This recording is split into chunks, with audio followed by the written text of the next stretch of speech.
Halo Sobat Manhwa, kali ini kita akan melanjutkan manhwa yang berjudul Belajar Menaklukkan Dewa part yang ke-6. Di part sebelumnya, Kiya sudah memulai pelatihan awalnya sebagai anggota Netwatcher. Dan di part kali ini, Kiya dan tim 136 akan melakukan investigasi ke SMA 2 Changnan, tempat di mana terdapat kemunculan makhluk mitologi siluman ular. Gimana keseruannya? Tanpa basa-basi lagi, langsung pasang headset dan kita gaskan ke ceritanya di manhwa period.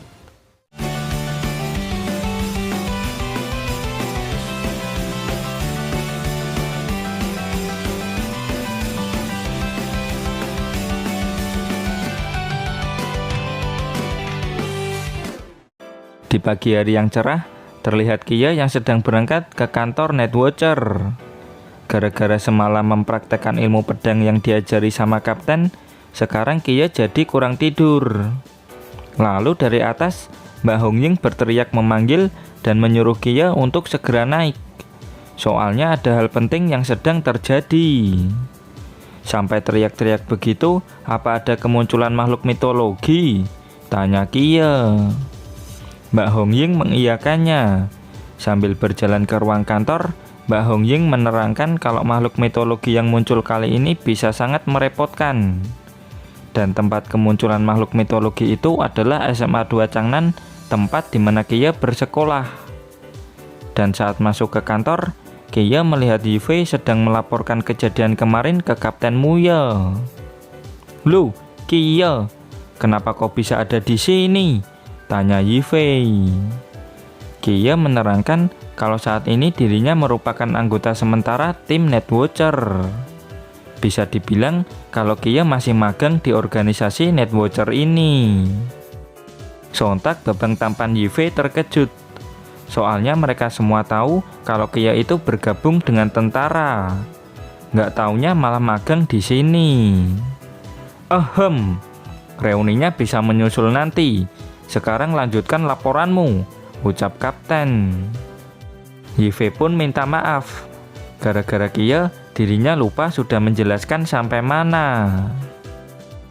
Lalu Xiangnan mengingatkan kalau Yifei kembali mengambil kunci rumah yang ketinggalan. Terus dirinya melihat monster siluman ular memakan Pak Kepala Sekolah. Yifei membenarkannya. Pemandangan itu benar-benar mengerikan baginya. Dan kejadian paling penting terjadi setelah itu. Kemarin malam, Yifei masih bersembunyi di kolong meja. Terlihat kalau siluman ular ini sedang menelan Pak Kepala Sekolah. Lalu terjadi sesuatu di dalam perut siluman ular itu. Kemudian, siluman ular ini memuntahkan sebuah telur. Dan krak! Telur itu menetas hingga membuat Yifei terkejut. Dari dalam telur, keluar sosok Pak Kepala Sekolah. Dan beginilah sosok Pak Kepala Sekolah yang baru keluar dari telur siluman ular tersebut. Lalu siluman ular berubah kembali ke wujud manusianya. Dia cukup senang bisa membuat Pak Kepala Sekolah menjadi bawahannya. Dia pun menggandeng Pak Kepala Sekolah keluar dari ruang kelas. Sedangkan Yifei terus bersembunyi di sana sampai pagi hari. Dirinya bahkan rela menahan pipis sampai pagi hari supaya tidak ketahuan sama siluman ular tersebut. Setelah itu, dirinya baru pergi ke kantor Netwatcher untuk melaporkan semuanya. Kapten mulai berpikir mengenai makhluk siluman ular yang ada di SMA 2 Changnan ini. Siluman ular itu menelan dan memuntahkan targetnya. Buat apa dia melakukan itu? Tanya Wen Qimo yang terlihat keheranan. Sambil menutup catatannya, Xiangnan memuji keberanian Yifei karena tidak panik dan sudah membuat keputusan yang tepat. Xiangnan menerangkan bahwa siluman ular ini memiliki kemampuan kamuflase dan asimilasi. Kapten juga menambahi kalau siluman ular ini pasti sudah menyebabkan infeksi menular di SMA 2 Changnan. Dari semua makhluk mitologi tingkat rendah, kemampuan asimilasi adalah kemampuan yang paling merepotkan dan sangat sulit untuk ditangani. Sedikit kesalahan bisa menghasilkan peningkatan korban dalam jumlah besar. dan infeksinya pun bisa menyebar luas. Sedangkan kemampuan kamuflase ini juga nggak kalah merepotkan. Kemampuan ini sangat berbahaya. Kamuflase di sini artinya makhluk mitologi ini memiliki kemampuan untuk berbaur dengan manusia. Makhluk ini bisa membaca ingatan korban, meniru tingkah laku korban, dan bahkan bisa melakukan percakapan tanpa menimbulkan kecurigaan sedikit pun. Xiangnan mengingatkan untuk selalu bersiap dengan skenario terburuk. Skenario terburuk yang seperti apa? Tanya Mbak Hongying. Tiba-tiba Kia nyeletuk. Itu berarti seluruh SMA 2 Changnan sudah terinfeksi. Lalu infeksinya sudah menyebar sampai ke pusat kota. Xiangnan membenarkan ucapan Kia. Mungkin saja semua guru dan murid di SMA 2 Changnan sudah terinfeksi, termasuk Yifei yang sedang melapor ini. Laporan Yifei ini bisa saja palsu untuk menjebak Netwatcher. Wen Qimo menyuruh Xiangnan untuk tetap tenang. Gagak bencana atau disaster crow belum berteriak. Oleh karena itu, keadaan ini belumlah parah. Apa itu gagak bencana, Mbak? Tanya Kia. Mbak Hongying menerangkan kalau itu adalah Forbidden Ruin berwujud gagak. Ketika kota Changnan berada dalam bencana besar, maka gagak itu akan berteriak sebagai tanda peringatan. Karena sudah muncul makhluk mitologi yang sangat merepotkan, Kapten bertanya apa rencana yang ada di otak Xiangnan. Untuk saat ini, prioritas utama mereka adalah menemukan tubuh utama dan mencari tahu berapa banyak korban yang telah terinfeksi. Jadi Xiangnan menyarankan untuk membuat 2 tim.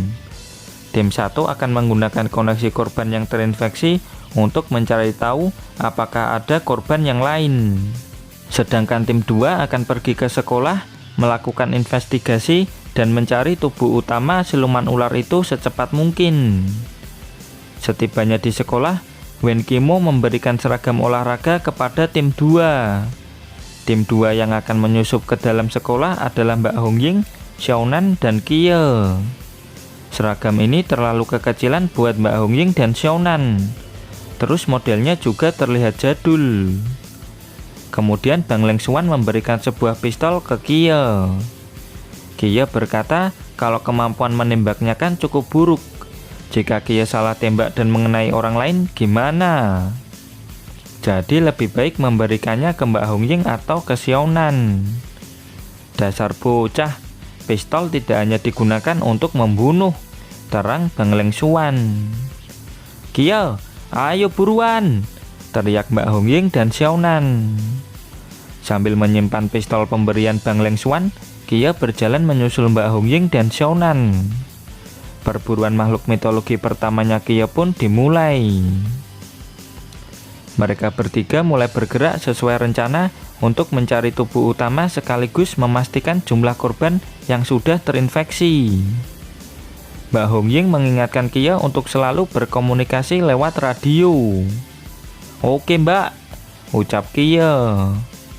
Sesuai dengan rencana awal, Mbak Hongying dan Xiaonan akan menginvestigasi ruang kepala sekolah. Sedangkan Kia akan pergi memeriksa setiap kelas dan selalu mengawasi gerak-gerik Liu Shaoyan. Kia mendapat tugas ini karena kemampuan mata Kia yang cukup istimewa. Xiangnan menyuruh Kia untuk memeriksa semua orang yang ada di sekolah. Setelah mengetahui berapa jumlah korban terinfeksi, maka mereka baru bisa menentukan langkah selanjutnya. Dengan kemampuannya, Kia mulai memeriksa semua ruang kelas yang ada di lantai 1. 1 korban ditemukan. Di kelas lain juga ada 1 korban.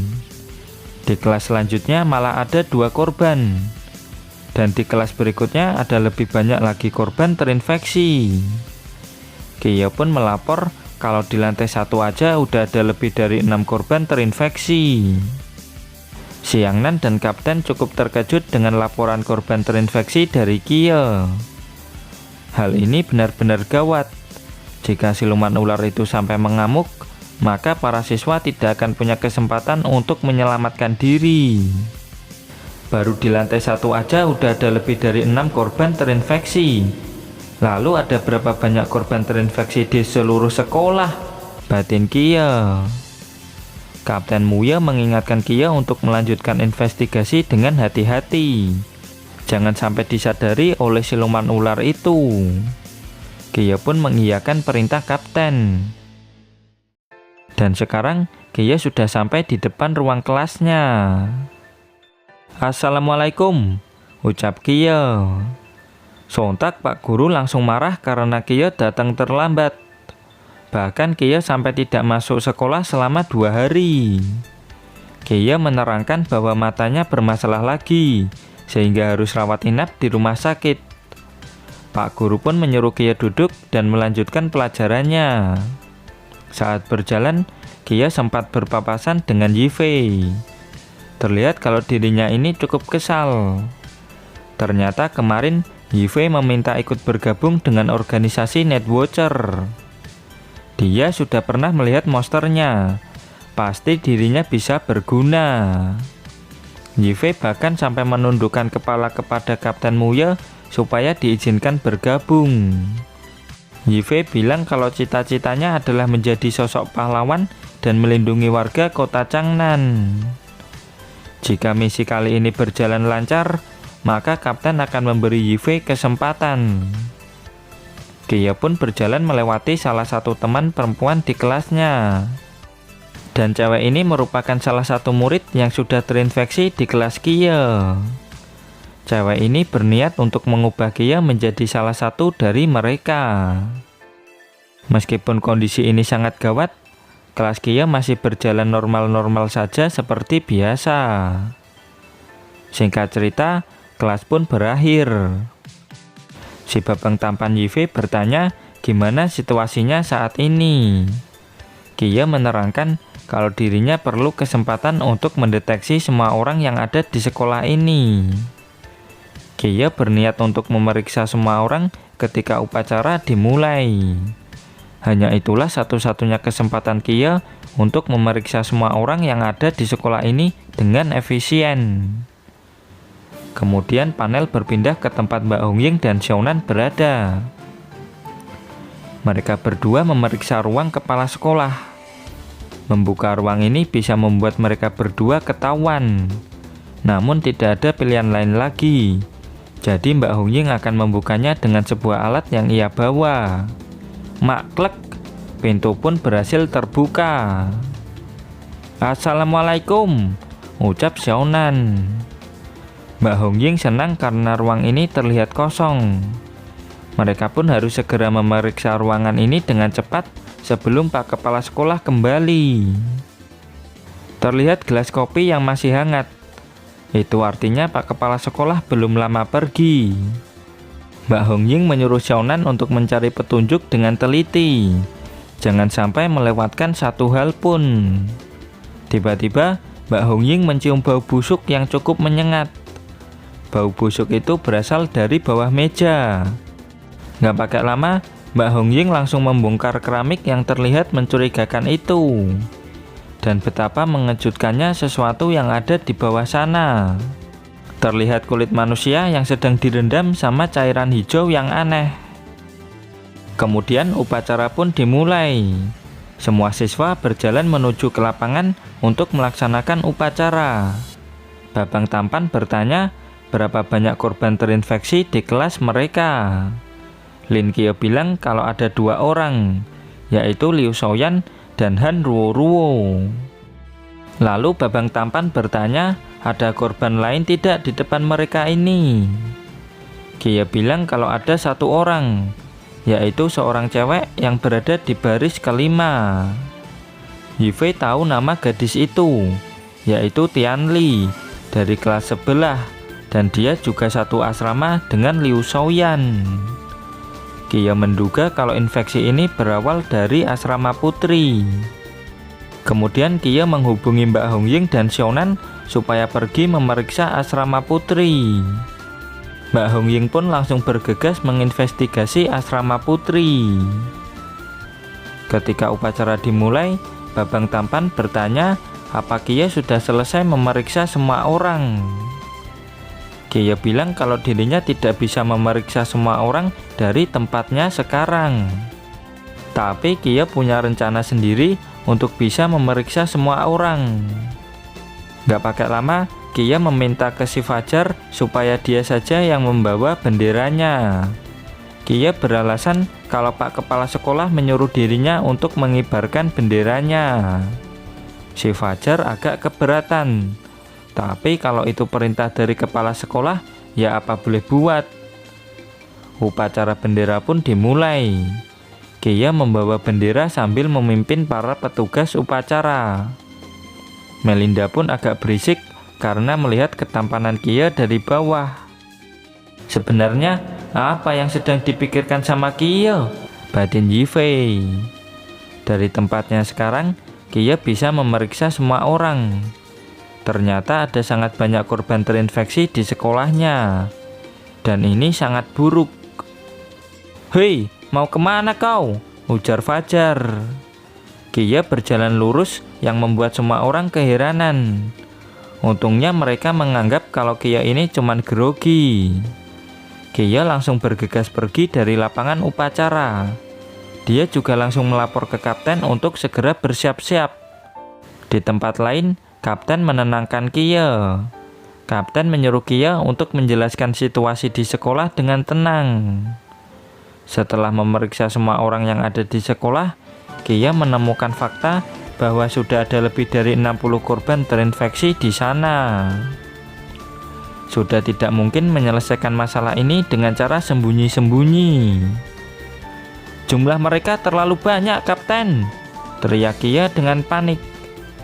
Kia yakin kalau mereka menyerang tubuh utamanya, maka ke-60 korban terinfeksi ini bakalan ngamuk dan membantai semua warga sekolah yang masih belum terinfeksi. Jika salah satu korban terinfeksi keluar dari sekolahan, maka akan menjadi bencana besar bagi kota Changnan. Kapten memberitahu satu hal sama Kia. Korban terinfeksi sudah keluar dari sekolah. Para korban ini mulai berkamuflase di masyarakat.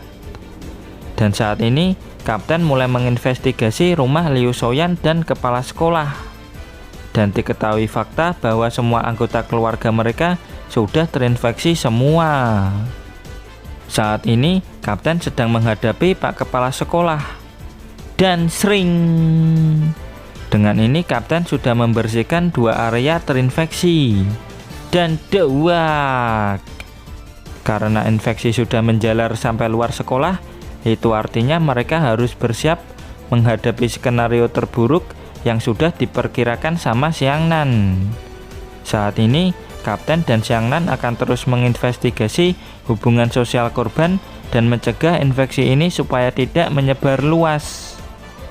Jadi untuk saat ini, kapten dan Xiangnan tidak akan bisa membantu tim Kia di sekolah. Kapten menyerahkan masalah yang ada di sekolah kepada Kia dan yang lainnya. Musuh kali ini sangat kuat. Kapten menyarankan untuk tidak menahan diri dan tidak perlu lagi menyembunyikan identitas asli mereka. Kapten menyuruh Kia untuk segera mencari tubuh utamanya. Dengan mengalahkannya, mungkin saja bencana ini bisa terselesaikan. Kia nggak nyangka kapten memberikan perintah untuk menghabisi tubuh utamanya padanya.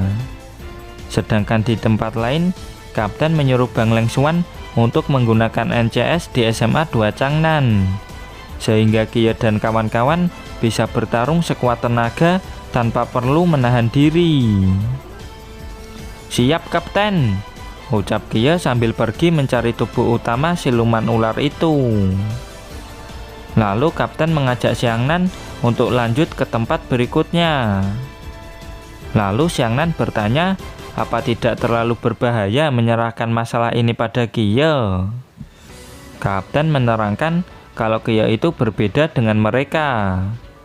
Kia punya bakat, hati, dan tekad yang kuat. Yang bisa mereka lakukan adalah membukakan jalan untuk Kia supaya bisa berkembang lebih jauh lagi. Saat latihan fisik, Kia meminta kapten untuk tidak bersikap lembut padanya. Kapten yakin suatu saat nanti Kia pasti akan menjadi sosok yang sangat luar biasa. Di sisi Kia, dia melapor ke Mbak Hongying bahwa upacara sudah selesai. Para murid perempuan mulai kembali ke asrama. Kia menyuruh Mbak Hongying dan Shonan untuk segera pergi dari tempat itu. Kia, apa mereka semua itu terinfeksi? Tanya Mbak Hongying. Kia tidak bisa memeriksanya lagi, tapi beberapa di antara mereka pasti sudah ada yang terinfeksi. Berhati-hatilah Mbak, ucap Kia. Sedangkan di asrama, para murid perempuan sudah sampai di koridor asrama. Sedangkan Mbak Hongying berusaha bersikap tenang dengan Xiaonan. Loh, siapa mereka? Kok aku baru lihat? Ucap Rizka. Mbak Hongying dan Xiaonan berusaha bersikap alami seperti murid pada umumnya. Kemudian Rizka tanya dari kelas mana Mbak Hongying dan Xiaonan ini berasal. Mbak Hongying menerangkan kalau dirinya sedang mencari Wang Nan di ruang 6. Tapi dirinya tidak tahu ruangannya itu ada di sebelah mana. Wang Nan? Siapa dia? Aku nggak pernah tahu. Mungkin kau salah kelas Mbak, ujar Rizka. Karena dirasa salah ruang, Mbak Hongying menyeret Xiaonan untuk pergi meninggalkan tempat itu. Lalu Rizka dan kedua bestinya pun mengeluarkan senyum jahat dari belakang. Terus Rizka menyuruh Mbak Hongying mampir dulu di kamarnya. Rizka juga punya drakor terbaru dan cemilan yang bisa mereka nikmati bersama. Kakak yang cantik, mampir ke kamarku ya. Aku punya video drakor terbaru yang seru loh, bujuk Rizka. Hei, apa yang kau lakukan? Kau ini kaum pelangi kah? Ujar Mbak Hongying. Di sisi lain, Shonan juga mulai digoda sama kedua bestinya Rizka. Mbak Hongying, tolong! Teriak Shonan. Benar-benar cantik, sangat cocok untuk santapan makan malam, ujar siluman ular. Shonan langsung panik begitu melihat sosok siluman ular di depannya. Shonan! Teriak Mbak Hongying. Di sisi Mbak Hongying, Rizka juga mulai menunjukkan wujud aslinya. Tentu saja Mbak Hongying tidak akan tinggal diam. Tapi sayang sekali, chapter pun berakhir sampai di sini. Dan terima kasih buat kalian yang selalu hadir dan komen di setiap video admin. Terus dukung channel ini dengan cara like, comment, subscribe. Dan jangan lupa kultivasikan loncengnya juga. Sampai jumpa lagi di video berikutnya. Bye-bye.